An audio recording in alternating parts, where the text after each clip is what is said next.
Hello and अस्सलाम वालेकुम। Welcome to my YouTube channel Zaidi sports.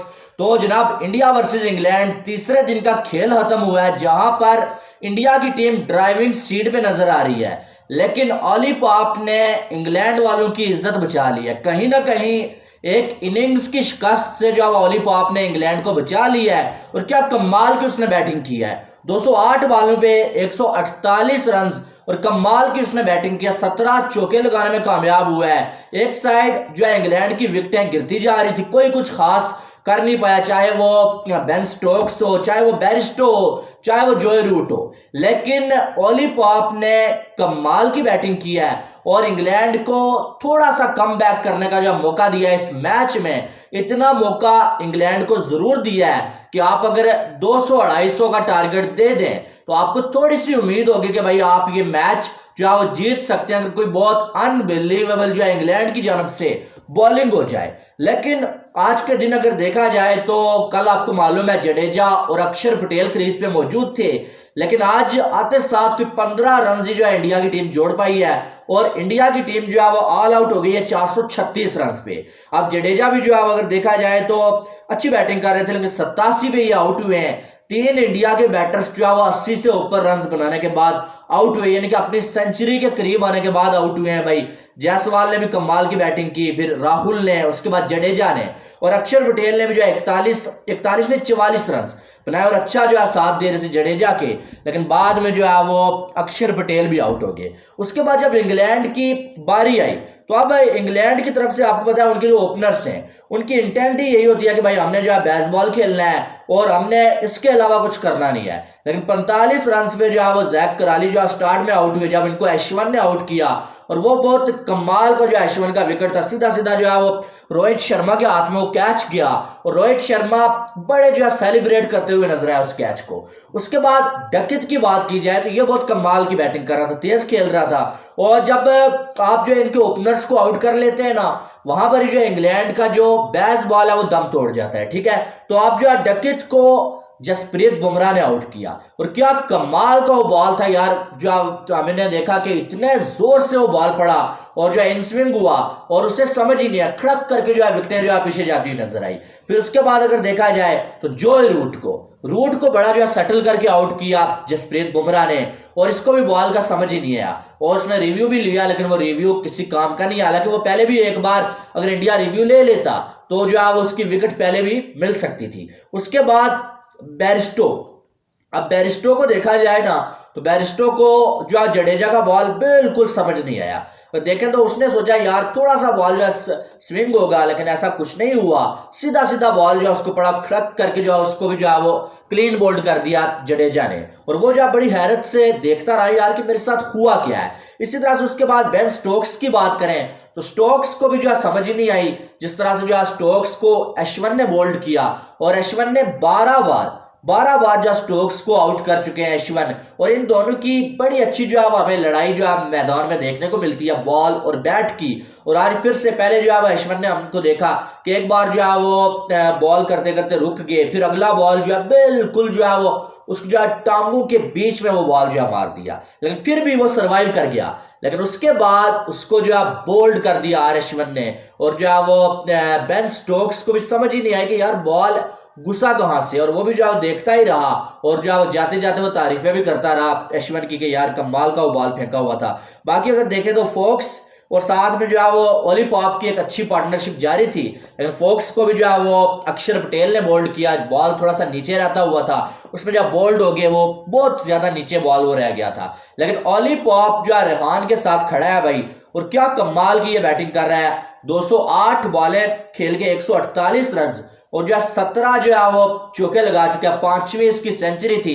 और यार इसकी तारीफ बनती है कि इंडिया की कंडीशंस पे जहां पर बड़े बड़े जो फन्ने हान फेल हो जाते हैं, वहां पर आके इंडिया के स्पिन बॉलिंग अटैक के सामने और बुमराह जैसे बॉलर्स के सामने आके इस तरह से खेलना और सेंचुरी यानी कि डबल क्या नाम है 150 तक पहुंच गया। तो ये कोई ऐसी वैसी बात नहीं होती है। तो इस बंदे को कह सकते हैं कि वन मैन आर्मी का जो किरदार है ना इंग्लैंड के लिए निभा रहा है, लेकिन अभी भी कुछ खास है नहीं है। 126 रन की जो लीड हासिल किया है इंग्लैंड ने, और मेरे ख्याल से 250 रन की लीड होना, फिर आप ये कह सकते हैं कि इंग्लैंड फाइट कर सकते हैं, इंग्लैंड के बॉलर्स इंडिया को रोक सकते हैं। लेकिन ये 170, 180 या 200 रन ये इंडिया के लिए 2 दिन में चेस करना इतना बड़ा मुश्किल काम नहीं होने वाला। हाँ, इंग्लैंड के लिए हो सकता है क्योंकि उनके लिए कंडीशंस ऐसी हैं, लेकिन इंडिया के लिए इतना मुश्किल नहीं हो सकता। हमने देखा कि इंग्लैंड ने पहली इनिंग्स में जो है 246 बनाए और इंडिया ने जो है 436 बना दिए। तो इतना मुश्किल मुझे नहीं लगता है कि इंडिया के लिए होना चाहिए। और मुझे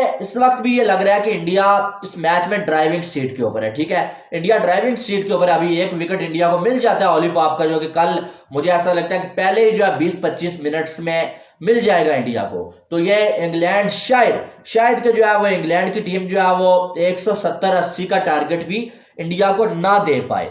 हालांकि जो है वो ओली पॉप सेट खड़ा है, लेकिन एक बल्लेबाज कितना कर सकता है यार। और कल आप देखेंगे कि जो आज इंडिया के साथ हुआ ना स्टार्ट में, वही कल इंग्लैंड की बैटिंग के साथ भी होने वाला है। बहरहाल बुमराह की जितनी तारीफ की जाए कम है यार। जो उसका दूसरा स्पेल था ना भाई, दूसरे सेशन में क्या कमाल की बॉलिंग की। और बुमराह एक वाहिद ऐसा बॉलर है भाई, जिसको किसी भी कंडीशन में आप डाल देना ये आपको कमाल करके दिखाएगा।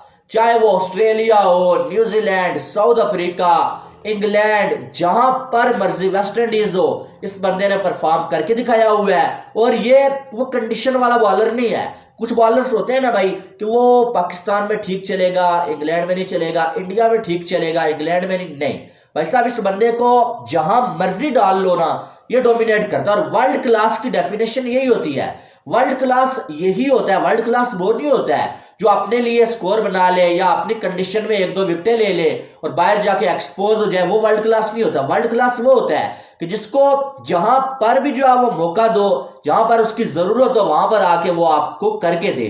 और बुमराह में ये चीज हमने जो है बार बार देखी है, बल्कि सैकड़ों बार ये चीज जो है बुमराह में हमने देखी है। ठीक है, और सिराज की बात करें, सिराज को बॉलिंग दे ही नहीं रहे भाई। आप देखें 3 ओवर्स टोटल जो है इस इनिंग्स में सिराज ने किया, 8 रन दिए हैं यार। मैंने कल भी जो है इस पॉइंट पे जो है वो बात की थी कि यार सिराज को अगर आपने ओवर्स देने नहीं है टेस्ट में, कई बार जो है वो उसने जो पूरे ओवर्स भी नहीं किए, तो उसको जो है वो आप बिठा के एक और स्पिनर खिला सकते थे। कुलदीप यादव वो भी कमाल की जो है वो लय में थे, उनको आप खिला सकते थे। जब सिराज बैटिंग करते नहीं है, बॉलिंग उनको देनी नहीं है, तो मकसद मुझे समझ नहीं आया सिराज को फिर जो है प्लेइंग 11 का हिस्सा बनाने का। बहरहाल जो है वो बुमराह ने अच्छी बॉलिंग की है। फिर अगर देखें तो अश्विन की बात करें, 2 विकेटें इसने ली है भाई।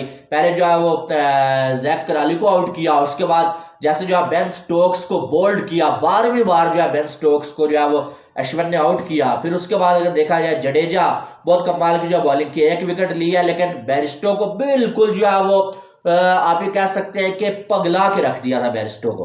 अक्षर पटेल की बात करें तो 15 ओवर्स में जो है 1 विकेट इन्होंने भी लिया, और इन्होंने भी जो है वो फोक्स को जैसे बोल्ड किया, बिल्कुल नीचे रहते हुए बॉल पर। अक्षर पटेल ने जो कैच भी ड्रॉप किया ओली पॉप का, शायद वो उस वक्त वो कैच पकड़ लेते, मेरे ख्याल में 110 पे थे अगर मैं गलत नहीं हूँ। ठीक है, तो कैच पकड़ लेते तो शायद इस टाइम इंग्लैंड की टीम ऑल आउट हो चुकी होती, और कोई जो है वो इंडिया को टारगेट जो है यही 126, शायद 126 का ही मिलता, या जो है इससे भी कम, बल्कि जो है वो आप ये कह सकते हैं कि कोई 100 रन का टारगेट इंडिया को मिलता, और कल पहले सेशन में इंडिया ये मैच जीत सकता था। बहरहाल जो है कैच छोड़ा अक्षर पटेल ने, उसके बाद आके विकेट तो ली, लेकिन ओली पॉप अभी तक जो है डटा हुआ है, तो इसको आउट करना इंडिया के लिए जरूरी है। और मुझे ऐसा लगता है यार कि कल पहले सेशन में जो है इंडिया इंग्लैंड को आउट करके पहले सेशन में ही इंडिया अपनी बारी भी जो है वो लगाएगा, मुझे ऐसा लगता है। बहरहाल आपको क्या लगता है कि क्या जो है इंग्लैंड यहां से कम बैक तो किया उन्होंने छोटा सा,